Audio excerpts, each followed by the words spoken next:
Baik, Assalamualaikum warahmatullahi wabarakatuh.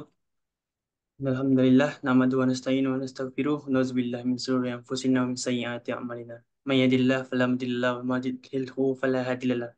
Asyhadu an la ilaha illallah wa la syarika lahu, asyhadu anna Muhammadan abduhu wa rasuluh sallallahu alaihi wasallam. Pertama dan utama sekali, marilah kita selalu bersyukur atas kehadiran Allah Subhanahu wa taala karena dengan rahmat dan karunia-Nya kita selalu merasakan kenikmatan yang luar biasa banyaknya, bahkan sampai saat sekarang ini kita selalu merasakan kenikmatan yang luar biasa banyaknya. Selawat beriringan dengan salam tidak lupa pula kita sampaikan kepada Nabi Muhammad SAW dengan mengucapkan Allahumma sholli ala Muhammad wa ala ali Muhammad. Semoga kelak di akhirat kita dapat mendapatkan syafaat dari beliau. Amin ya rabbal alamin. Eh, Pertama-tama yang terhormat Bapak Arman Lapisa selaku dosen pengampu mata kuliah Sistem Konversi Energi pada sesi kami, dan kemudian yang saya banggakan rekan-rekan kelompok saya dan juga yang saya banggakan para khalayak yang menonton video penjelasan kami pada saat sekarang ini. Sebelum kami memulai presentasi kami pada kali ini, kami izinkan kami memperkenalkan anggota kami terlebih dahulu. Yang pertama ada saya Muhammad B. Septian sebagai moderator, kemudian ada saudara saya Imam Kulukin Azim, dan kemudian ada saudara saya yang satu lagi Misal Amir. Dan untuk penjelasan pertama akan dijelaskan oleh Imam Kulukin Azim. Pada Imam waktu dan tempat, silakan. Baik, saya akan menjelaskan mengenai perancangan lampu taman solar cell otomatis menggunakan mikrokontroler Arduino Uno. Yang pertama itu latar belakang. Upaya pengembangan lampu taman otomatis yang dapat beroperasi mandiri tanpa membutuhkan sumber daya dari jaringan listrik PLN. Sistem ini dirancang agar pengguna tidak perlu menyalakan atau mematikan lampu secara manual dengan tombol, melainkan menggunakan sensor untuk pengendalian otomatis. Lampu taman otomatis ini menggunakan teknologi microcontroller dengan platform Arduino Uno berbasis open source. Meskipun banyak lampu taman yang sudah diterapkan di rumah-rumah, kebanyakan masih dikontrol secara manual. Penelitian ini berfokus pada pengembangan sistem yang secara otomatis mengontrol lampu LED untuk menyala dan mati, sehingga memudahkan pengguna dan meningkatkan efisiensi energi. Siapa? Permasalahan yang ditemukan, permasalahan yang ditemukan yang pertama yaitu ketergantungan pada cahaya matahari. Sifat lampu yang mengandalkan energi matahari menjadikannya tidak efektif di malam hari atau saat cuaca mendung. Hal ini membatasi penggunanya, terutama di daerah dengan curah hujan tinggi atau musim dingin yang panjang. Yang kedua yaitu kemampuan sensor. Kemampuan sensor, eh, akurasi dan sensitivitas sensor pendeteksi cahaya matahari sangatlah krusial. Sensor yang tidak tepat dan dapat menyebabkan lampu menyala atau mati di waktu yang tidak tepat. Yang ketiga yaitu sistem kontrol. Detail mengenai sistem kontrol lampu, termasuk bagaimana sensor terhubung dengan mikrokontroler dan bagaimana mikrokontroler memproses sinyal untuk mengontrol lampu, masih belum jelas. Kurangnya informasi ini mempersulit penilaian efektivitas sistem dan potensi masalah yang mungkin terjadi. Yang keempat yaitu ketahanan sistem.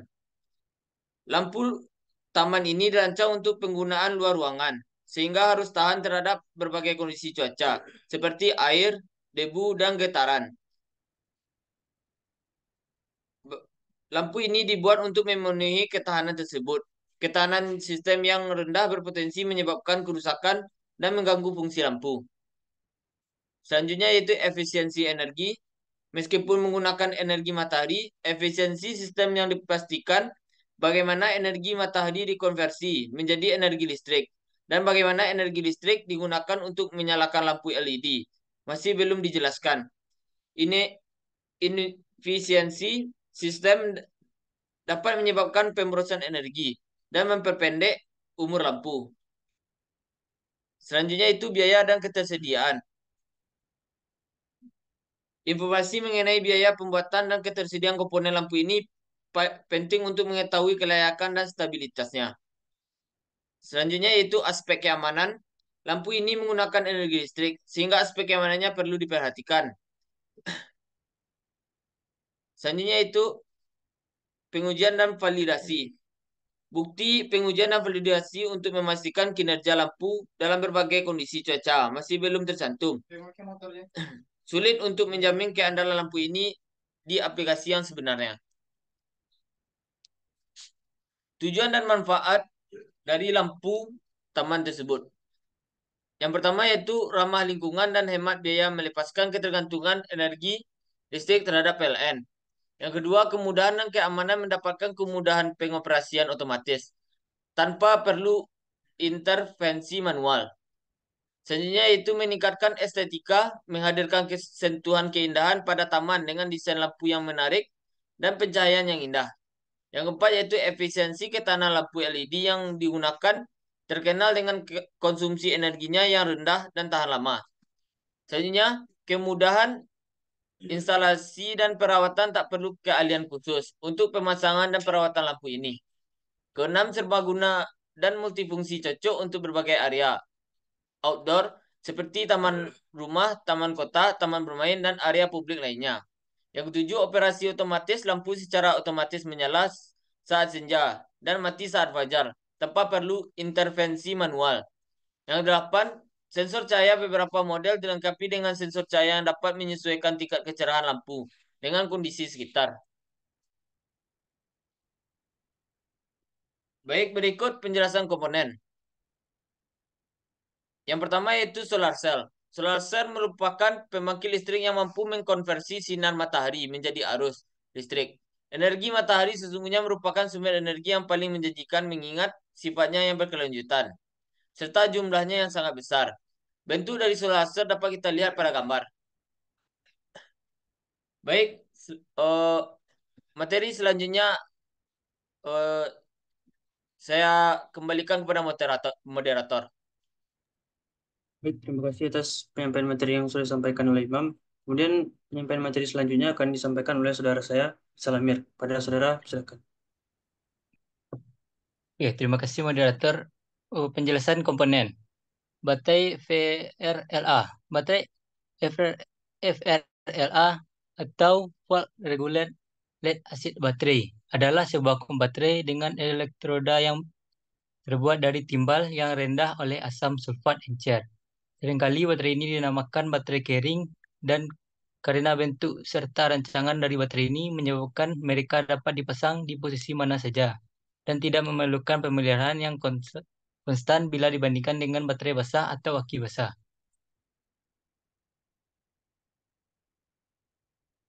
Penjelasan komponen Microcontroller Arduino Uno. Pengendalian mikro atau microcontroller adalah sistem microsoftware lengkap yang terkandung di dalam sebuah chip. Microcontroller berbeda dari mikroprosesor serbaguna yang digunakan dalam sebuah PC, karena sebuah microcontroller umumnya telah berisi komponen pendukung sistem minimal mikroprosesor, yakni memori dan antarmuka.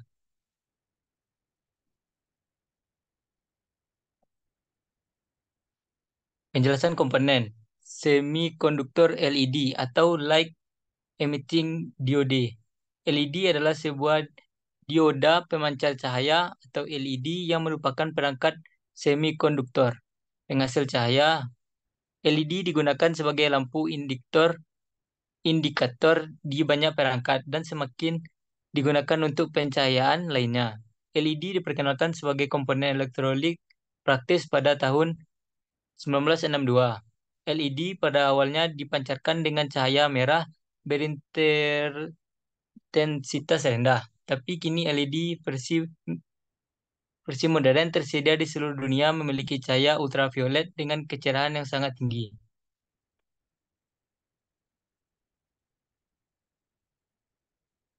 Semikonduktor transistor.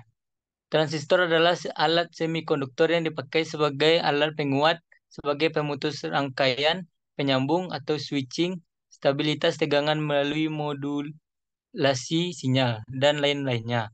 Transistor dapat berfungsi sebagai keran listrik di mana berdasarkan arus inputnya atau BJT atau tegangan inputnya atau FET memungkinkan pengaturan arus listrik volt 7 nomor 1 Januari 2016 40 yang sangat akurat dari rangkaian sumber listriknya.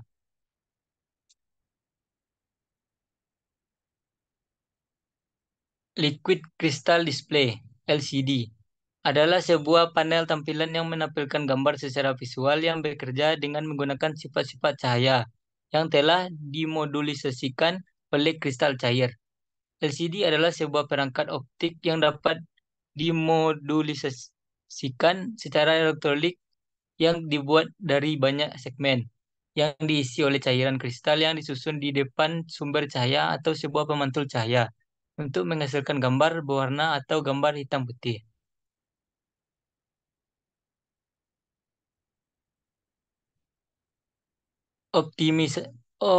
Optimisasi efisiensi energi dalam sistem panel surya portable melibatkan beberapa langkah, antara lain pemilihan memilih panel surya dengan efisiensi konversi tinggi untuk memaksimalkan energi yang dihasilkan dari cahaya matahari. Manajemen energi menggunakan charge controller yang baik untuk mengatur arus masuk ke baterai dan mencegah kerusakan pada baterai akibat overcharging. Penggunaan menggunakan interverter dengan efisiensi tinggi untuk mengurangi kerugian daya selama konversi listrik dari DC ke AC.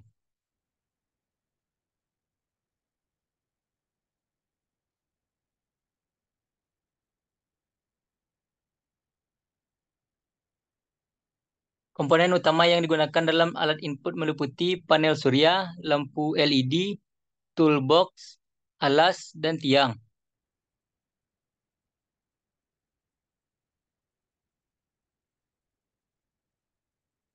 Cara kerja sistem. Solar cell akan menghasilkan energi yang dibutuhkan oleh sistem, kemudian energi tersebut akan disimpan ke dalam baterai. Output tegangan solar cell juga akan diukur oleh mikrokontroler Arduino Uno untuk menentukan keadaan siang dan malam hari.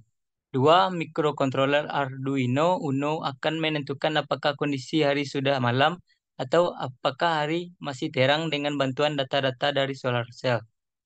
3. Mikrokontroler Arduino Uno kemudian akan memproses data-data digital tersebut.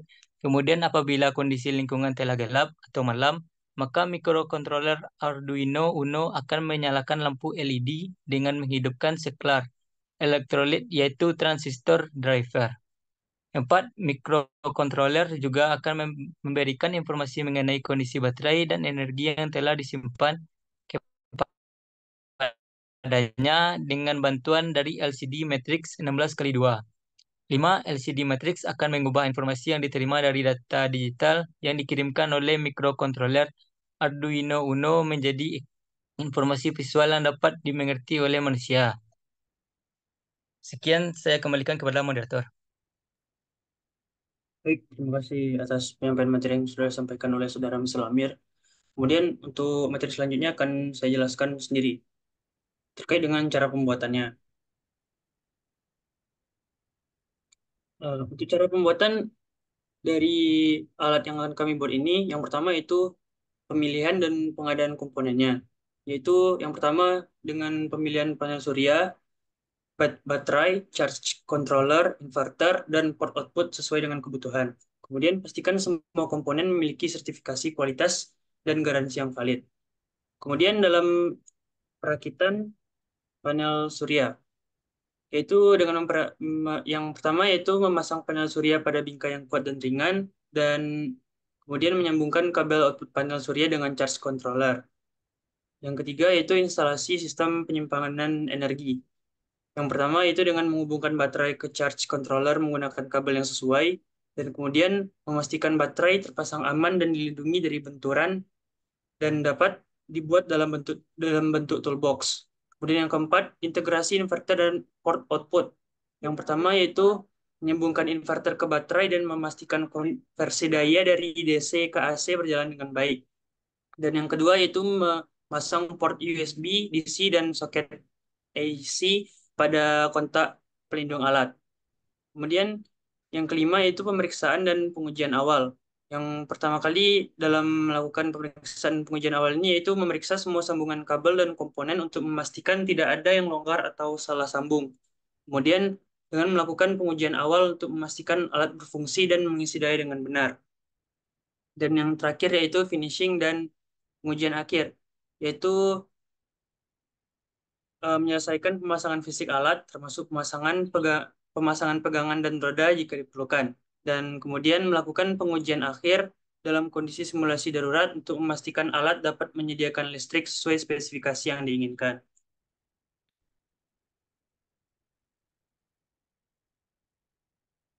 Dan di sini juga terdapat analisis perhitungan daya, yaitu untuk lampu LED. Kita misalkan menggunakan lampu LED 12 volt dengan daya 5 watt. Dengan diketahui daya 5 watt, tegangan 12 volt, dan arusnya di daya dibagi dengan tegangan, yaitu 5/12. Jadi mendapatkan hasil 0,42 ampere. Kemudian untuk yang analisis perhitungan daya Arduino Uno, menggunakan tegangan yang biasanya menggunakan tegangan 5 volt dengan daya sekitar 0,5 watt, yaitu menggunakan rumus sama dengan sebelumnya, yaitu daya dan tegangannya dibagi, yaitu 0,5 dibagi 5 dengan mendapatkan hasil 0,1 ampere. Dan untuk modul relay juga begitu, yang biasanya 5 volt dan dayanya 0,36 watt langsung saja dibagi, yang hasilnya 0,072 ampere.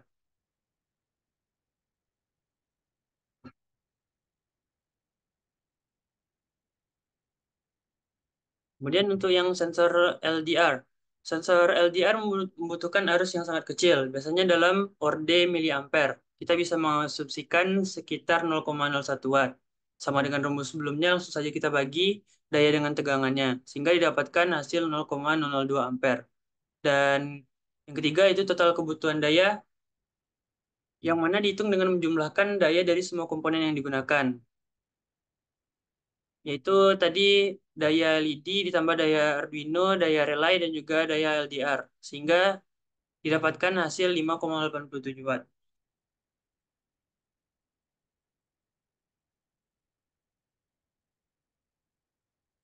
Masih dalam analisis perhitungan daya untuk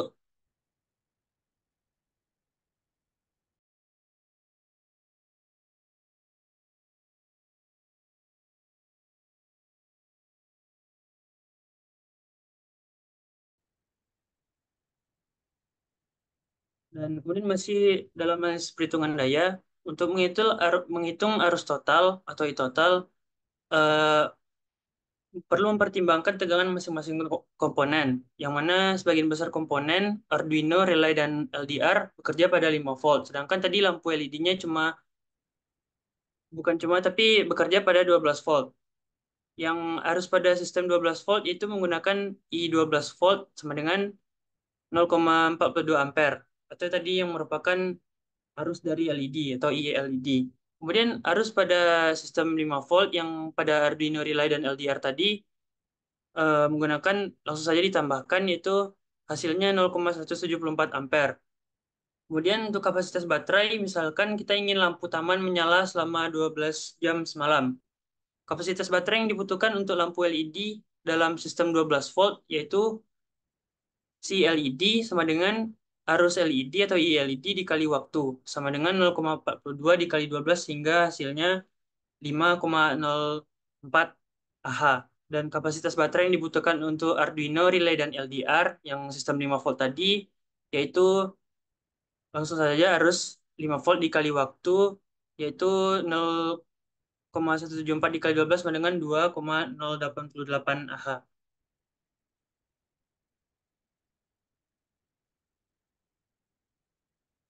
Dan untuk total kapasitas baterai, untuk menyederhanakan, kita mengonversi semua kebutuhan menjadi kapasitas pada tegangan yang sama. Kita asumsikan kita menggunakan sistem baterai 12 volt untuk seluruh komponen dengan bantuan konverter DC-DC untuk 5 volt.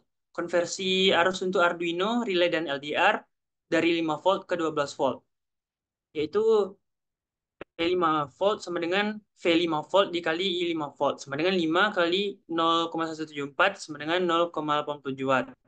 Yang mana untuk yang arus 12 volt 5 arus 12 volt 5 volt sama dengan P5 volt per V12 volt, yang mana dimasukkan angkanya menjadi 0,87 dibagi 12 dan didapatkan hasil 0,0725 ampere.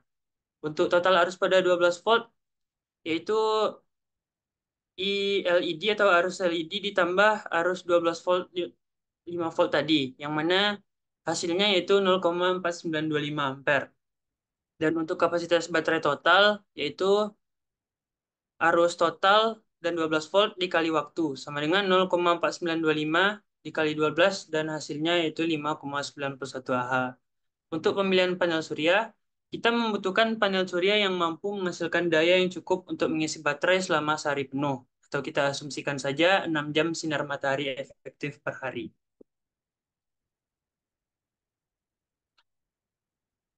Dan daya yang dibutuhkan per hari yaitu kita masukkan P total dikali waktu operasional, yaitu 5,87 untuk P total dan 12 waktu operasionalnya, yaitu kita dapatkan hasil 70,44 Wh. Dan untuk kapasitas panel suryanya, kita menggunakan rumus daya per hari tadi dibagi waktu sinar matahari efektif, yaitu 6 tadi. Sehingga 70,44 dibagi 6, yaitu 11,74 watt. Dan dari perhitungan di atas, panel surya minimal yang dibutuhkan adalah sekitar 12 watt. Namun, untuk mengantisipasi kondisi cuaca yang tidak menentu dan kehilangan daya pada sistem, misalnya jika terjadi hujan, eh, tentunya panel surya tidak tidak fit lah untuk melaksanakan pengambilan dayanya, dan disarankan menggunakan panel surya dengan daya yang lebih besar, misalnya 20 watt.